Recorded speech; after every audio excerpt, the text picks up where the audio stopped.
कुरुक्षेत्र। जब भी हम ये नाम सुनते हैं तो दिमाग में क्या आता है? रथ, तीर, चमकती तलवारें और आमने सामने खड़े महान योद्धा, है ना? लेकिन आज हम एक बिल्कुल अलग ही दुनिया में कदम रखने वाले हैं। कल्पना कीजिए एक ऐसे कुरुक्षेत्र की जो बाहर कुरुक्षेत्र की मिट्टी पर नहीं बल्कि इंसान के दिमाग के भीतर लड़ा जा रहा है। हमारे स्रोतों और रिसर्च के आधार पर आज हम उस प्राचीन महाकाव्य के सबसे गहरे, सबसे अंधेरे मनोवैज्ञानिक पहलुओं को डीकोड करेंगे। आज हम उन पात्रों के दिमाग के अंदर झांकेंगे जिन्हें अक्सर सिर्फ खलनायक का टैग दे दिया जाता है और समझेंगे कि उनका अपना मनोवैज्ञानिक पतन ही इस सदी के सबसे बड़े युद्ध का असली ट्रिगर कैसे बना। तो चलिए सीधा वही चलते हैं जहां से ये सब शुरू होता है। भगवत गीता का बिल्कुल पहला अध्याय। शंख बज चुके हैं, युद्ध बस शुरू ही होने वाला है और दोनों सेनाओं के बीच खड़ा है दुनिया का सबसे महान योद्धा अर्जुन। लेकिन तभी वो अचानक अपना गांडीव धनुष रख देता है और रथ के पिछले हिस्से में धम से बैठ जाता है। उसका पूरा शरीर कांप रहा है और दिमाग एक भयानक शोक में डूब गया है। जरा सोचिए, ये कोई आम डर नहीं है। ये वो पल है जब एक इंसान अपनी आंखों के सामने अपनी पूरी दुनिया, अपने पूरे वजूद को बिखरते हुए देख रहा है। इस सुन कर देने वाली स्थिति को हमारे प्राचीन ग्रंथों में विषाद कहा गया है। अब देखिए, ये कोई मामूली उदासी या डिप्रेशन नहीं है। ये एक बहुत ही गहरा मॉरल पैरालिसिस है। एक ऐसा भारी संकट जहां इंसान को अपने सांसारिक मोह, अपने अपनों के प्यार और अपने परम कर्तव्य यानी धर्म के बीच किसी एक को चुनना पड़ता है। अर्जुन का इस तरह से टूट जाना हमें बताता है कि जब आपकी ड्यूटी का नतीजा इतना विनाशकारी हो, जहां आपको अपनों का ही खून बहाना पड़े, तो दुनिया का सबसे ताकतवर इंसान भी अंदर से पूरी तरह ढह सकता है। लेकिन सच कहूं तो इतनी बड़ी तबाही रातों रात नहीं आ जाती। कोई भी युद्ध तब नहीं शुरू होता जब सेनाएं मैदान में उतरती हैं। वो बहुत पहले शुरू हो चुका होता है। ये एक चेन रिएक्शन है। सबसे पहले क्या होता है? लोगों के मन में पनपता हुआ एक एहसास कि उनके साथ अन्याय हो रहा है। फिर आता है घायल अहंकार जो किसी भी हाल में झुकना नहीं चाहता। इसके बाद आती है सिस्टम की, संस्थाओं की वो भयानक चुप्पी, जैसे द्रौपदी के चीरहरण के वक्त उस पूरी राज्यसभा का वो सन्नाटा। और आखिर में बातचीत के सारे रास्ते हमेशा के लिए बंद हो जाते हैं। युद्ध असल में इन्हीं छोटी छोटी विफलताओं का एक ज्वालामुखी है।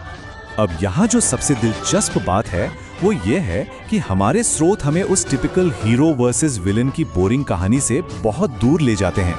एक तरफ वो पारंपरिक नायक है जो हर तरह से परफेक्ट है, नैतिकता की मिसाल है, लेकिन दूसरी तरफ है हमारे एंटी हीरो जो कहीं ज्यादा रियल और कॉम्प्लेक्स हैं। उनके अंदर कमियां हैं, वो किसी पुराने गहरे आघात से गुजर रहे हैं और वो समाज के बनाए नियमों को तोड़ते हैं। ये हमें सोचने पर मजबूर करता है कि कोई भी इंसान पैदाइशी विलेन नहीं होता। उसकी परिस्थितियां और उसका अपना मनोविज्ञान उसे उस रास्ते पर ले जाते हैं। अगर हम महाभारत के इन प्रमुख प्रतिनायकों के दिमाग के अंदर झांकें तो तस्वीर एकदम साफ हो जाती है। दुर्योधन की वो अंधी महत्वाकांक्षा, कर्ण की ईर्ष्या या शकुनी की वो बदले की आग। ये सब सिर्फ इसलिए नहीं था क्योंकि वे अंदर से शैतान थे, बिल्कुल नहीं। रिसर्च हमें बताती है कि ये सब दरअसल उनके व्यक्तिगत आघात, समाज से मिले रिजेक्शन और उनके अंदर चल रहे भारी अंतर विरोधों का नतीजा था। इनमें से हर एक पात्र अपने खुद के दिमाग के कुरुक्षेत्र में लड़ रहा था और उसी ने पूरे समाज को आग में झोंक दिया। फ्राइडन साइकोलॉजी के चश्मे से दुर्योधन को देखना सच में आंखें खोलने वाला है।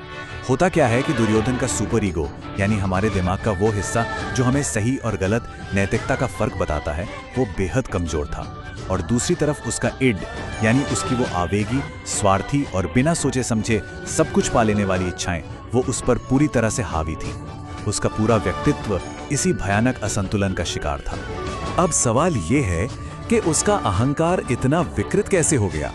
इसकी जड़ें बहुत गहरी हैं। बचपन से ही शकुनी ने उसके दिमाग में जो जहर घोला, उसकी वजह से दुर्योधन कभी अपनी पर्सनल डिजायर्स और असलियत के बीच बैलेंस नहीं बना पाया। उसे हर छोटी बात अपने खिलाफ एक बहुत बड़ा अन्याय लगती थी। उसका पूरा माइंडसेट ऐसा बन गया था कि किसी भी कीमत पर चाहे जो हो जाए, उसे बस सत्ता चाहिए। और इसी अनियंत्रित जुनून ने युद्ध को टाला न जा सकने वाला बना दिया। और अगर हम शकुनी की बात करें तो उसकी वो चालबाजी कोई आम राजनीतिक दांवपेच नहीं थी। ये एक बहुत ही गहरी, अनसुलझी मनोवैज्ञानिक चोट थी जिसे उसने एक खतरनाक हथियार की तरह इस्तेमाल किया। शकुनी जो कुछ भी कर रहा था वो दरअसल अपने परिवार के साथ हुए कथित अन्यायों का एक बेहद पर्सनल रिएक्शन था।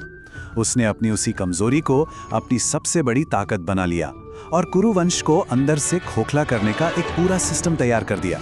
तो यहाँ सबसे क्रूशियल पॉइंट ये है कि कर्ण की कहानी साइकोलॉजी के कॉग्निटिव डिसोनेंस का एक परफेक्ट लेकिन बहुत ही दुखद उदाहरण है। देखिए, कर्ण को बहुत अच्छे से पता था कि नैतिकता क्या है, क्या सही है और क्या गलत। फिर भी एक तरफ सही रास्ते पर चलने की उसकी इच्छा थी और दूसरी तरफ समाज से वैलिडेशन पाने की उसकी वो भयंकर तड़प। इन दोनों के बीच जो जबरदस्त टकराव हुआ, उसी ने उसके पतन का रास्ता तय किया। कर्ण के अंदर जो उथल पुथल मची थी ना, उसे समझना बहुत जरूरी है। जिंदगी भर उसे समाज से जो तिरस्कार और अपमान मिला, उसने अर्जुन के प्रति उसके मन में एक गहरी, बहुत गहरी ईर्ष्या पैदा कर दी। दुर्योधन ने उसे वो दर्जा दिया जिसके लिए वो हमेशा तरसता रहा, और इसके बदले में कर्ण ने उसे अपनी पूरी अंधी वफादारी दे दी। समाज में खुद को साबित करने की इस मानवीय जरूरत ने उसकी सोचने समझने की ताकत को इतना धुंधला कर दिया कि उसने जानते बूझते हुए धर्म और अपने ही परिवार की तरफ पीठ फेर ली। और ये चीज बहुत ही शानदार तरीके से दर्शाती है कि कौरवों का जो पूरा पतन हुआ वो महज कोई मिलिट्री फेलियर नहीं था, बल्कि एक कलेक्टिव साइकोलॉजिकल ब्रेकडाउन था। धृतराष्ट्र का वो अंधा मोह जो उन्हें सही गलत देखने नहीं देता, द्रोणाचार्य का अपने फर्ज और फायदों के बीच फंसा हुआ वो नैतिक विरोधाभास, ये सब साफ दिखाता है कि ये महायुद्ध असल में हथियारों से ज्यादा इंसानी कमजोरियों और मनोवैज्ञानिक खामियों का ही एक सीधा नतीजा था। प्राचीन दर्शन में इस पूरी स्थिति को बहुत ही सटीक तरीके से समझाया गया है। जब इंसान का ईगो उस पर पूरी तरह कब्जा कर लेता है तो उसका तर्क भी भ्रष्ट हो जाता है। ये विचार कहता है कि एक ऐसी तर्कशीलता जो अंधेरे में डूबी है, जो अधर्म को ही धर्म मान ले और हर सही वैल्यू को उल्टा कर दे, वो तामसिक है। हमारे इन एंटी हीरोज का मनोविज्ञान बिल्कुल इसी तामसिक अवस्था को दिखाता है, जहां मन अपने स्वार्थ के लिए पूरी रियलिटी को ही ट्विस्ट कर देता है। चलिए अब हम वापस अर्जुन के उसी रथ पर लौटते हैं। विरोधी खेमे की इस पूरी मनोवैज्ञानिक उलझन और उनके ट्रॉमा को समझने के बाद अर्जुन का वो रथ पर बैठ जाना, उसका वो सुन पड़ जाना अब कहीं ज्यादा गहरा और मीनिंगफुल लगता है ना। वो समझ रहा है कि सामने जो लोग खड़े हैं वो कोई राक्षस नहीं है, वो इंसान है जो इसी बेहद जटिल और दुखद मनोवैज्ञानिक जाल में बुरी तरह उलझे हुए हैं। दुश्मन के अंदर के इसी इंसान को देख पाने का वो एहसास ही युद्ध को इतना दर्दनाक और भारी बना देता है। इन सारे एनालिसिस का जो सबसे बड़ा टेक अवे है वो ये है कि असली कुरुक्षेत्र बाहर किसी मैदान में नहीं है, वो हमेशा लगातार हमारे दिमाग के अंदर लड़ा जा रहा है। ये जो बाहर का युद्ध क्षेत्र है, ये हमारे मन का ही एक रूपक है, जहां हमारी ड्यूटी और हमारी डिजायर्स के बीच 24 घंटे एक जंग चलती रहती है। अगर हम अपने अहंकार, अपनी ईर्ष्या जैसी भावनाओं को कंट्रोल नहीं करेंगे तो पूरा सिस्टम कोलैप्स होना तय है। इसीलिए किसी भी सही या नैतिक काम की सबसे पहली शर्त है खुद पर विजय पाना। तो चलिए इस सबको एक साथ जोड़ते हैं और देखते हैं कि ये हमें कहाँ ले जाता है। अगर कुरुक्षेत्र का ये युद्ध वाकई में एक मनोवैज्ञानिक रूपक है, तो आज के इस मॉडर्न इंसान के दिमाग में ये प्राचीन प्रवृत्तियां कैसे सामने आती हैं?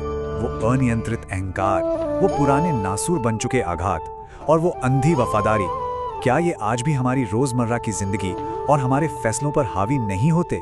ये महाकाव्य सिर्फ एक पुरानी कहानी नहीं है, बल्कि हमारे अपने अंदर चल रहे युद्ध का एक आईना है, और शायद यही इसे आज भी इतना प्रासंगिक बनाता है।